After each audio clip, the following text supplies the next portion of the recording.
Hello guys, nandito tayo sa Terminal South Toda. Dito tayo ngayon pumipila sa maaga para linisin muna natin itong South Toda Terminal kaya kinalatan ng mga estudyante. Tala, linisin muna natin.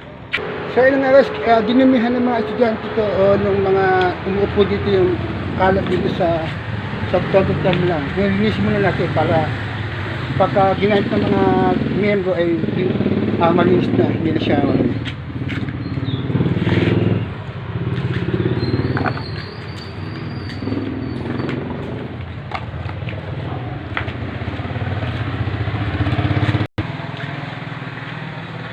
para maganda naman yung upo ng mga estudyante dito habang umuulan, kailangan natin na isisa natin kasi may mga tumatambay din mga pulubi, marumi siya, kaya isasa natin.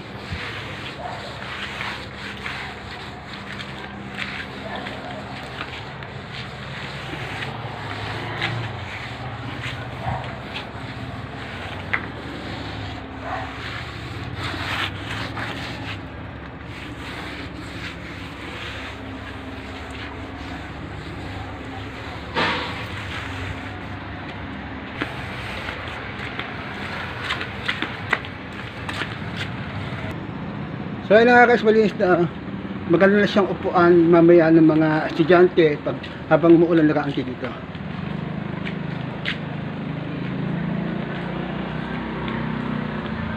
Hanggang dito lang guys, bye bye, good vibes only and God bless us all, peace out. Muli po sa channel ko, please subscribe my channel, like and share and hit the bell para updates mo ako.